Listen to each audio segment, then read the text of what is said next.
안녕하세요. 서울에서 남매를 키우고 있는 40세 여성입니다. 오늘은 여러분들에게 영화에나 나올 법한 이야기를 들려드릴까 합니다. 제가 직접 겪은 일이지만 5년이 지난 지금도 믿어지지 않을 지경이니까요. 여러분들이 들어도 영화 같은 이야기일 겁니다. 저는 누군가에게 속아서 인생을 망칠 뻔한 위기를 겨우 넘겼습니다. 아무리 악질적인 사기꾼이라고 해도 최소한 인간이 지켜야 할 도리는 가지고 있는 법인데 제 인생을 파탄으로 몰고 간 장본인은 인간도 아닌 거겠죠. 사건의 발단은 결혼을 하면서부터 시작되었습니다. 제가 대학을 졸업하고 직장 생활을 하다가 아는 언니의 소개로 남편을 만나게 되었습니다. 근사한 레스토랑에서 만나긴 했지만 드라마처럼 첫눈에 반해서 불꽃 같은 연애를 시작한 것도 아니었습니다. 제가 평범한 만큼 남편의 첫인상도 평범한 남자였거든요. 하지만 남편을 소개해준 선배 언니가 주선자는 이만 가보겠다며 자리를 뜨려다가 저한테 귓속말을 했습니다. 수미야, 정길이 집안이 엄청 부자니까 확실하게 잡아야 돼. 내가 어렵게 잡은 자리니까 애프터 안 오더라도 네가 먼저 연락해야 된다고. 알겠어? 언니가 남편과 대학을 같이 다녀서 집안이 어떤지 잘 알고 있었다고 해요. 하지만 저는 시댁에 돈을 노리고 결혼하는 그런 부류가 아니라서 별 생각이 없었죠. 게다가 제가 마음에 든다고 사귀는 것도 아니니까요. 연애든 결혼이든 남녀가 같이 하는 거니까 일단은 남편 마음에 들어야 하는 거라고 생각했습니다. 제가 소탈하게 대하고 부담스럽게 굴지 않아서일까요? 간단하게 식사라고 헤어졌는데 언니가 갑자기 저한테 전화를 걸어오더라고요. 정길이는 네가 마음에 드는 눈치더라? 괜히 여자 자존심 내세우면서 튕기지 말고 만나야 된다? 정길이는 소극적이고 조용한 편이니까 적극적으로 달려들어. 알았지? 언니는 참 뭘 자꾸 달려들래. 내가 달려든다고 남자들이 다 좋아하나? 만나자고 하면 계속 만나긴 할 거야. 솔직히 마음에 안 들진 않거든. 정길씨 정말 좋은 사람 같아. 그래? 무조건 꽉 잡아야 한다. 정길이가 쑥맥이라 여자를 만나본 경험이 별로 없거든. 지금 잡아야지. 안 그러면 나중에 후회해. 언니는 나중에 잘되면 한턱 쏘라고 몇 번이나 거듭 강조하길래 바쁜 척 전화를 끊었죠. 그렇게 좋으면 언니가 사귀지. 아무래도 의사를 만나서 팔자 피니까 저한테 오지랖을 부리는 것 같기도 했어요. 남편 잘 만나서 일도 그만두고 집에서 애 키우면서 편하게 사는 것 같다고 했거든요. 그런 언니를 부러워하니 얼떨결에 소개받은 건데 진짜로 언니 말대로 남편에게 전화가 오긴 했어요. 수미씨, 저번엔 즐거우셨나요? 제가 워낙 말주변이 없어서 재밌게 말하지는 못하는데 어떠셨나 모르겠네요. 괜찮아요. 저는 엄청 재밌었는걸요. 저랑 정길씨가 정말 잘 맞는다고 생각했어요. 저는 정길씨 또 만나고 싶은데 정길씨 생각은 어떠세요? 언니 말대로 적극적으로 만나자고 했더니 남편이 만나자고 하더군요. 그 뒤로 몇 번 만나다 보니 남편이 참 모난 데 없는 게 눈에 보였습니다. 역시 좋은 집안에서 자라서 그런지 무던하고 온화한 성격을 가진 것 같더군요. 그렇게 6개월 정도 데이트를 하다 보니 서로에 대해 알게 되었고 애정도 생기게 되었습니다. 그리고 이 남자라면 같이 살아도 괜찮겠다는 생각도 들었죠. 남편도 그렇게 생각했는지 사귄 지 1년 반쯤 되었을 때 정식으로 프로포즈도 했습니다. 저는 그의 청혼을 받아들였고 시부모님께 첫인사를 드리러 가게 되었습니다. 연애를 하는 동안 남편에게서 시댁에 대해 들은 말이 없어서 어떤 집안인지 모르고 간 거였거든요. 남편은 주로 회사에서 일을 하면서 생겼던 일이나 친구들에 대한 이야기를 꺼내곤 하였습니다. 언니가 대단한 부자라고 자랑했던 게 생각이나 궁금하긴 했지만 가족 일을 이야기하지 않았는데 제가 굳이 캐묻는 것도 이상해서 그냥 두었습니다. 자연스럽게 알게 되겠지 싶었으니까요. 어쩌면 언니가 과장된 소문을 듣고 저한테 전달해 준 거라는 생각도 들었습니다. 남편과 오래 사귀다 보니 굳이 굉장한 부자가 아니더라도 결혼하고 싶은 마음도 있었습니다. 그런데 막상 시댁에 도착하니 생각보다 으리으리한 저택에 기가 죽더군요. 시댁이 있는 곳은 부자들만 산다는 고급 빌라가 있는 동네였습니다. 으리으리한 2층 주택이 시댁이라는데 정말 믿을 수가 없었죠. 저희 집은 대단한 부자는 아니었지만 돈에 쪼들리는 형편은 아니었습니다. 아버지는 평범한 샐러리맨이었고 엄마는 전업주부였죠. 아버지의 수입은 많지 않았지만 안정적이었고 엄마는 타고난 살림꾼이어서 저는 학교를 마칠 때까지 두 분이 돈 걱정하는 걸 한 번도 본 적이 없었습니다. 크진 않지만 서울에서 괜찮은 집도 있었고 이 정도면 남부럽지 않은 형편이라고 생각했는데요. 하지만 시댁을 보니 제가 넘보지 못할 남자를 넘봤다는 느낌이 들었습니다. 남편이 차도 국산차를 몰고 남들 다 사는 오피스텔에서 살길래 이렇게 부자일 줄은 몰랐거든요. 나중에 알고 보니 그 오피스텔 자체가 남편 것이었습니다. 정말 회사는 취미로 다니고 있었던 거죠. 그때 처음으로 시댁에 대해 자세히 들을 수 있었습니다. 사업 중이신 시아버지께서는 베트남 현지에 공장이 있어서 1년 중 절반은 베트남에서 지낸다고 하셨습니다. 시어머니께서도 부동산 관련 사업을 하고 계신다고 하셨어요. 제 예상대로 시어머니께서는 저를 안 좋게 보고 계시더군요. 저에 대해 이미 들어서 알고 계시는지 인사를 드려도 굳은 표정이었어요. 시어머니가 저를 못마땅하게 생각한다는 게 눈에 보였습니다. 이유는 안 물어봐도 알겠더군요. 저희 집안이 별 볼 일 없는 집안이라서 그런 거겠죠. 제가 자기소개를 하고 집안을 둘러보며 인테리어가 참 예쁘다. 어머님이 센스가 좋으신 것 같다. 어머님 피부가 너무 고우시다. 별의별 소리를 다 했는데도 분위기가 좋아지지 않았습니다.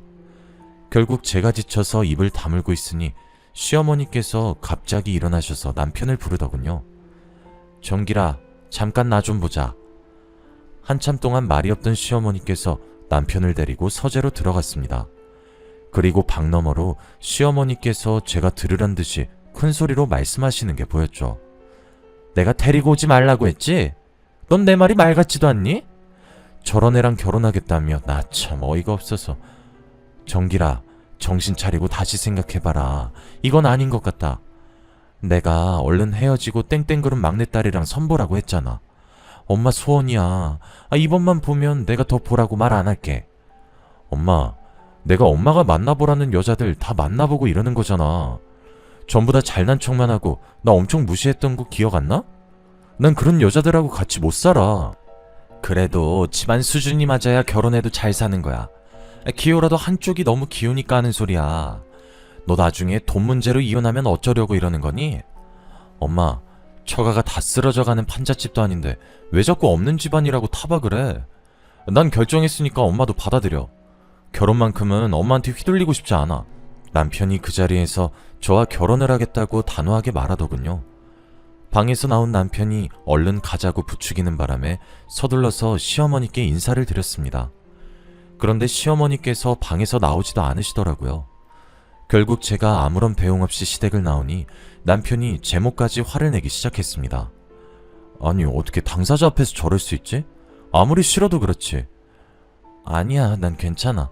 내가 마음에 안 들면 그러실 수도 있지. 자기야, 걱정하지 마. 자식 이기는 부모 없다고 하잖아. 엄마한테 시간이 필요한 걸 거야. 그러니까 조금만 기다려보자. 남편은 시어머니 때문에 기가 팍 죽어있는 저를 다독여 주었어요. 저를 이렇게 마음에 안 들어 하는데 결혼하면 시어머니가 며느리 취급을 하지 않을 건 불보듯 뻔했죠. 친정엄마도 제 말을 듣고 걱정을 하시더라고요. 그럼 결혼은 미루는 게 낫지 않니? 시댁이 워낙 잘 나가는 집안이라서 결혼하면 엄마에 좋지만 부잣집 사모님으로 살아온 안사돈이 너를 얼마나 하찮게 여길지 걱정이다. 에이, 아니야. 속상하셔서 그러겠지.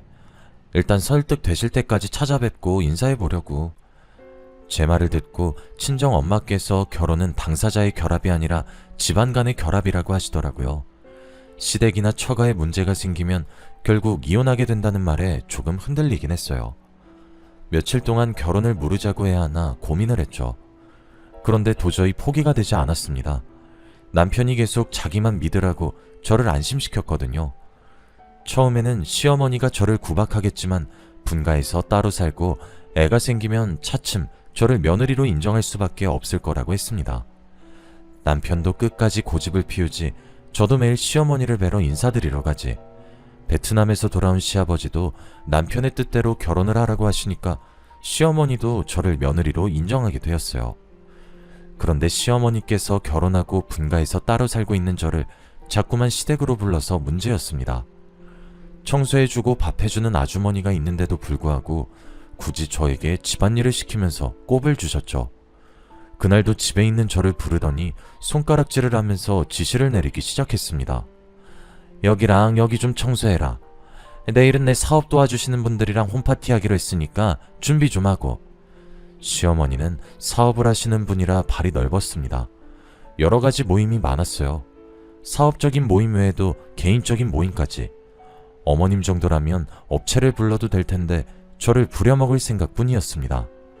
그래서 일주일에 2-3번은 파티 준비를 해야만 했죠. 시어머니의 친구분들은 부지런하고 말 잘 듣는 며느리를 뒀다고 말했지만 시어머니는 여전히 저를 며느리라고 부르지 않았습니다. 며느리는 무슨, 그냥 돈 안 드는 가정부 하나 뒀다고 생각하고 있어. 뭐 가정부? 얘 당사자 앞에서 말이 심하다. 맞아, 며느리가 너무 속상해하겠네. 알게 뭐야, 지가 이 말 듣고 열받아서 이혼하잔 말밖에 더 하겠어? 아무래도 시어머니께서는 제가 이혼하길 바라는 것 같았습니다.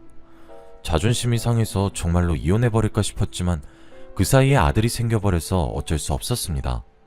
시어머니께서는 아들이 생겨도 저를 인정해주지 않아서 시어머니 구박을 덜 받으려면 몸으로 때울 수밖에 없었는데요.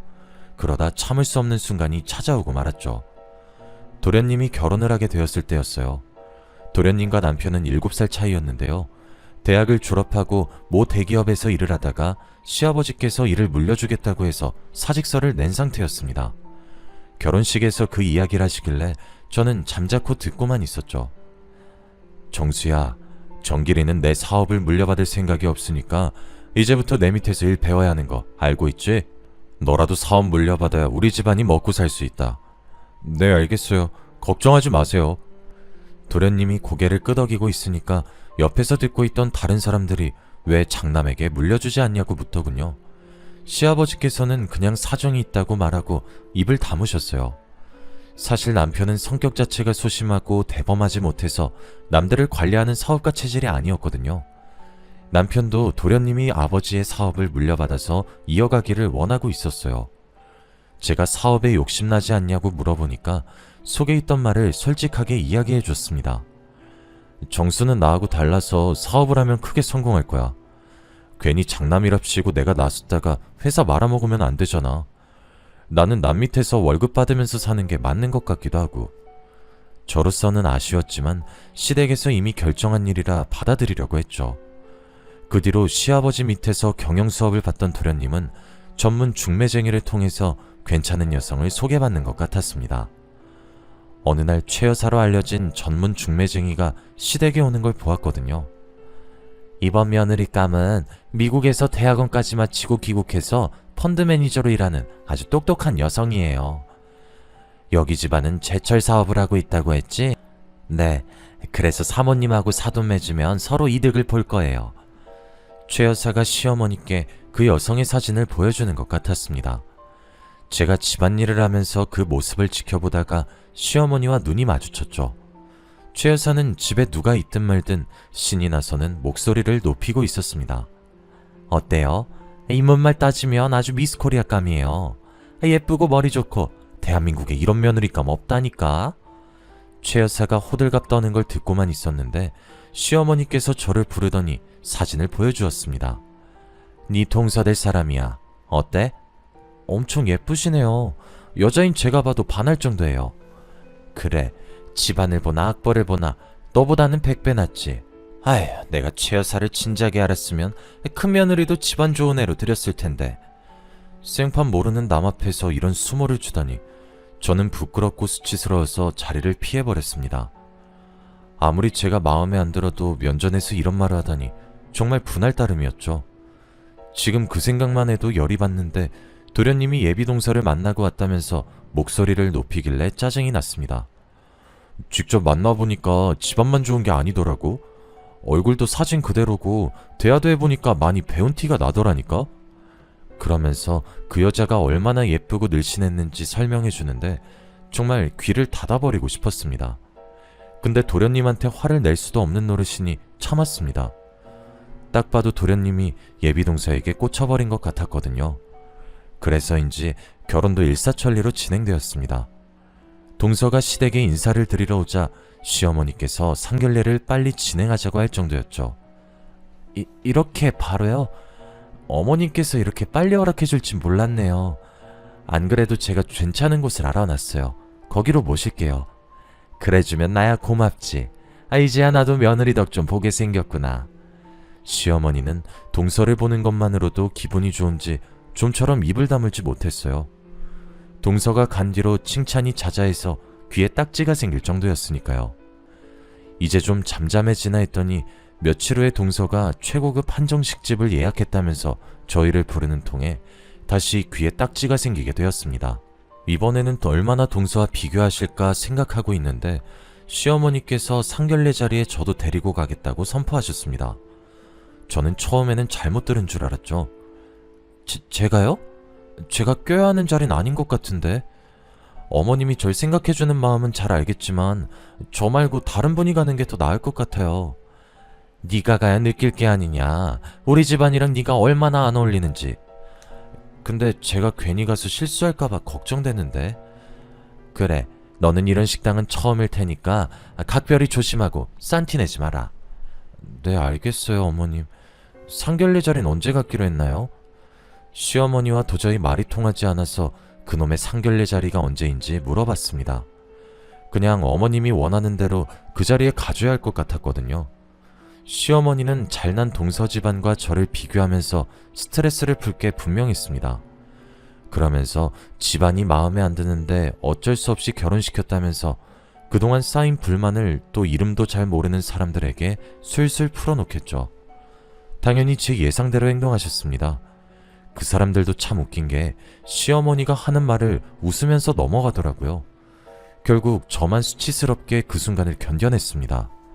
상견례 자리가 끝날 무렵 그제야 잡담이 끝나고 결혼에 대한 이야기가 나오기 시작했습니다. 그 중에서 신혼집에 대해 잠깐 언급하길래 주의 깊게 듣고 있었죠. 그나저나 신혼집은 어디에 구하셨어요? 벌써 괜찮은 아파트 하나 구해놨으니 걱정 안 하셔도 됩니다. 배려해 주셔서 감사합니다. 신혼집 규모에 맞게 살림살이는 제게 준비하도록 할게요. 상견례가 끝나고 헤어지는 길에 동서가 시어머니께 식당이 마음에 드냐고 묻더군요. 분위기 좋고 참 마음에 든다. 넌 식당 하나를 골라도 안목이 있구나. 큰애하고는 달라도 너무 다르네. 상견례 자리가 끝나는 순간까지 시어머니께서 저를 걸고 넘어지셨습니다. 도련님이 결혼한 뒤에도 문제였죠. 동서가 시댁에 자주 들락거렸거든요. 저는 시어머니의 전속 파출부나 마찬가지였지만 동서를 대하는 시어머니의 태도는 전혀 달랐습니다. 동서는 손에 물 한 방울 묻히지 않았지만 저는 손에 물 마를 일이 없었습니다.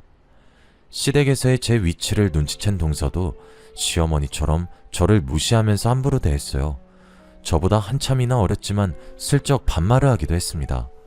시어머니는 무슨 일이든 돈 많고 잘 나가는 동서 편만 들고 제 말은 듣지도 않았어요. 명절이 되어서 선물을 사와도 시어머니는 제가 사온 건 쳐다보지도 않았고 동서가 사온 건 뭐든지 귀하고 좋은 거라고 자랑을 늘어놓았죠.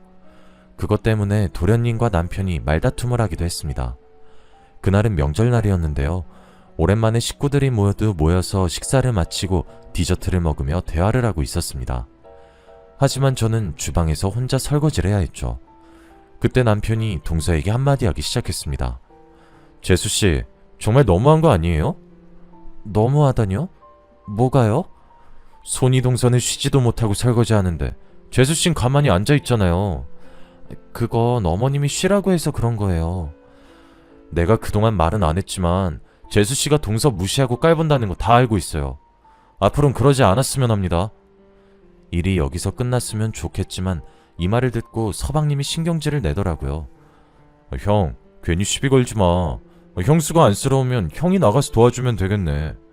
뭐? 형이 나가서 도와주면 되겠네? 너 전부터 느낀 건데 형이 말하는 건 우스워? 형이 우습냐고! 내가 언제 형이 우습다고 했어. 괜히 내 와이프한테 뭐라 하니까 이러는 거지.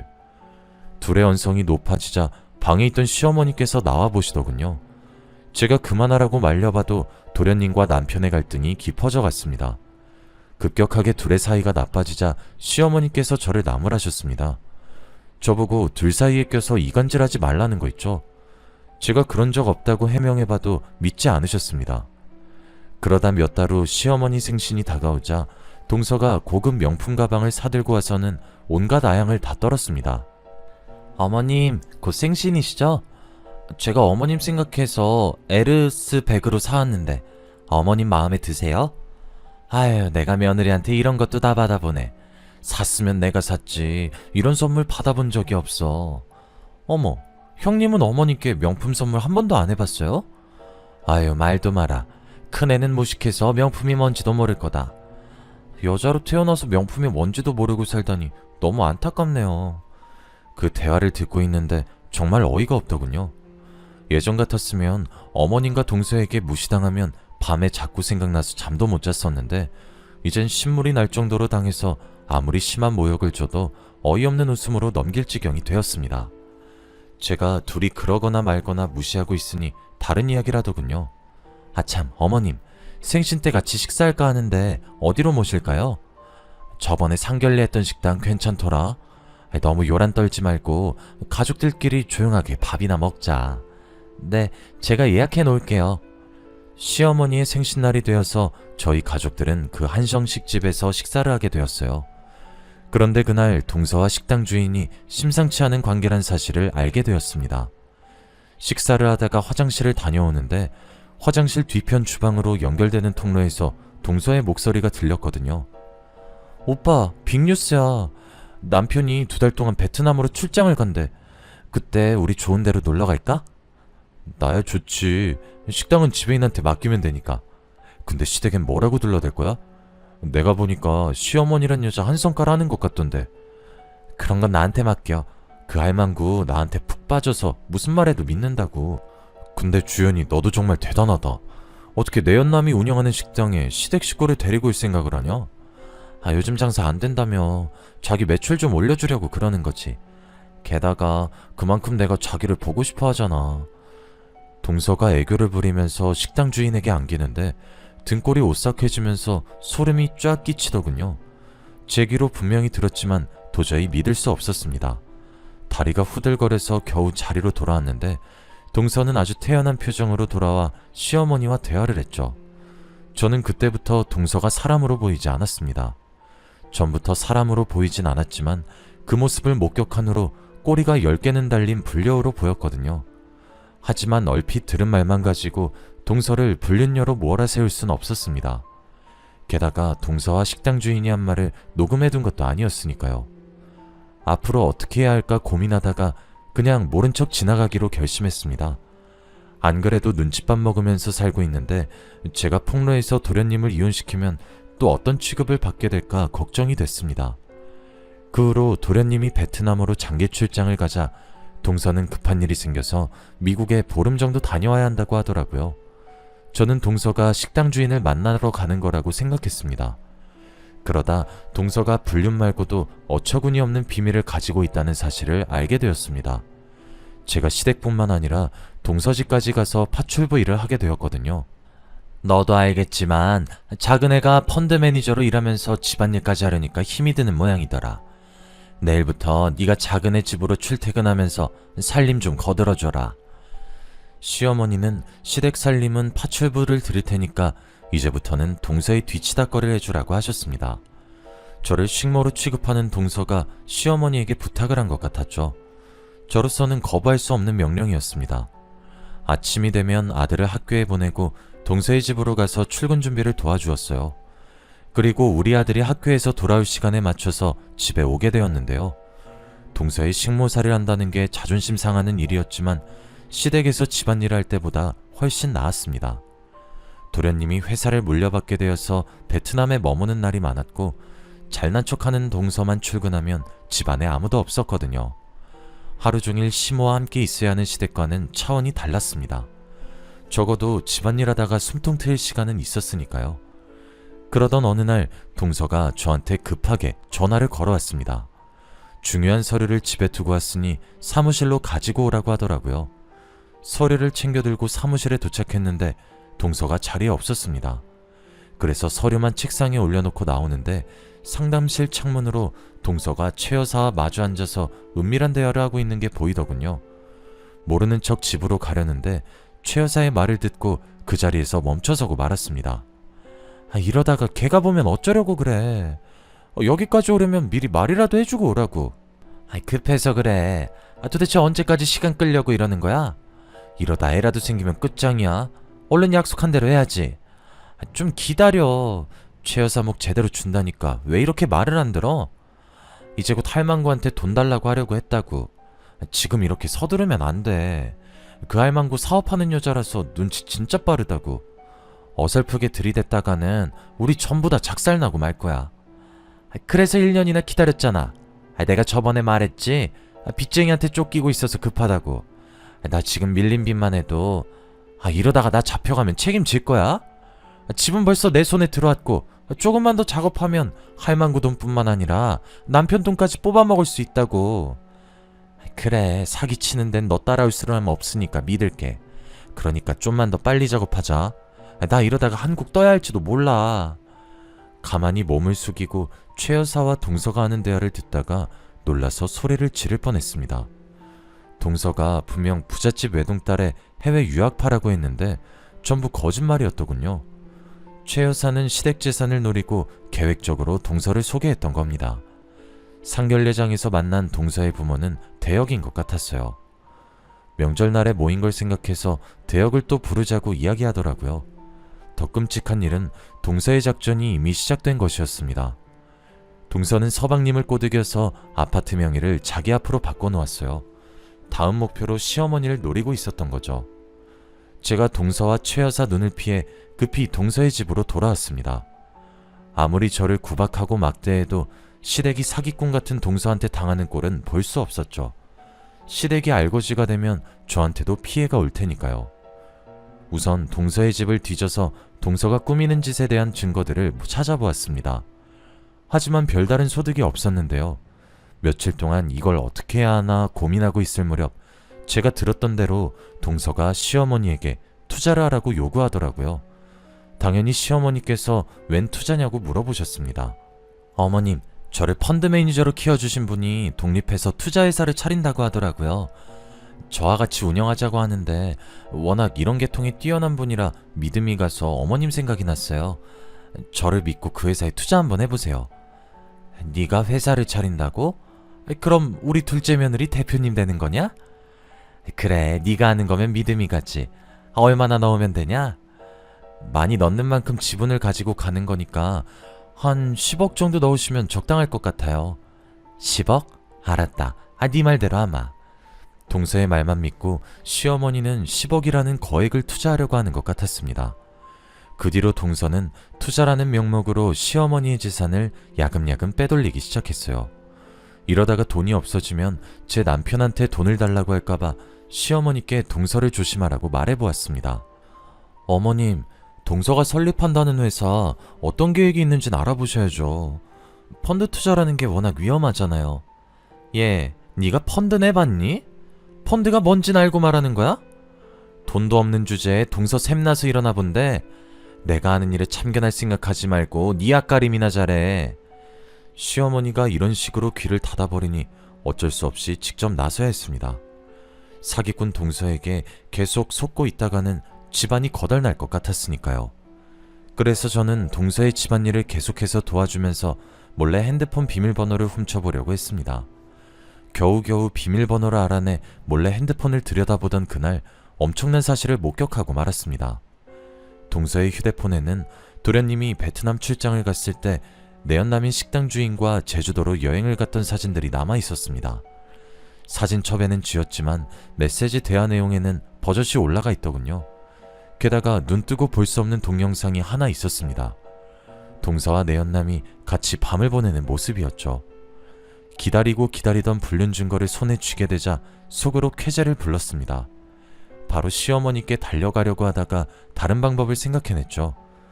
저는 먼저 한정식 집으로 가서 동서의 내연남을 만나러 갔습니다.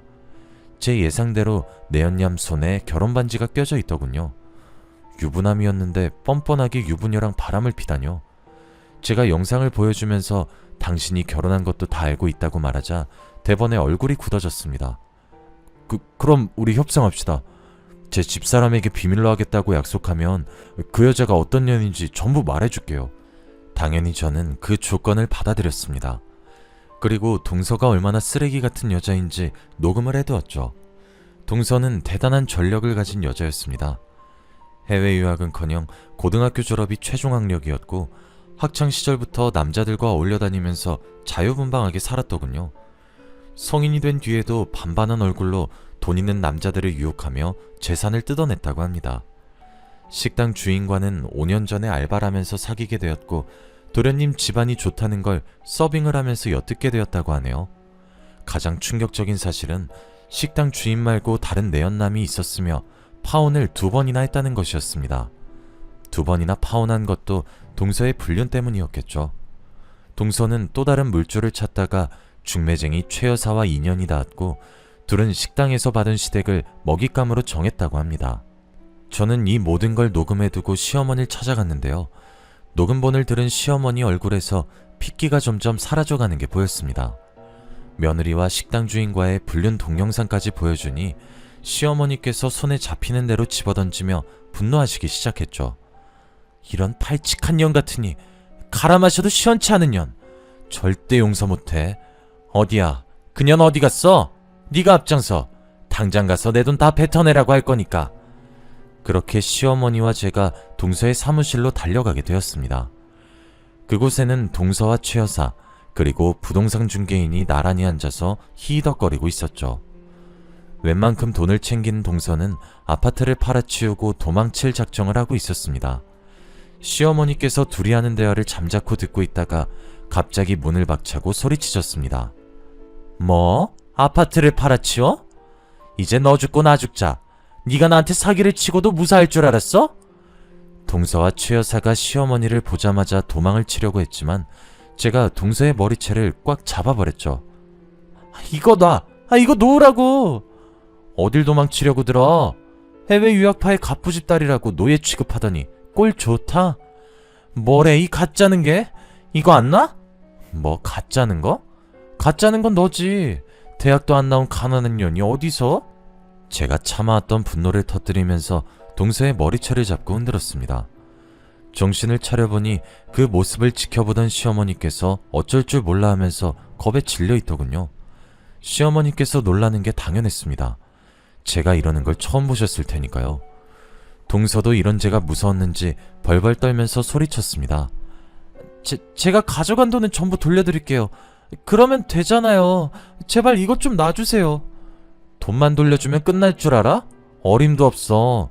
너 같은 쓰레기는 콩밥 먹어야 돼.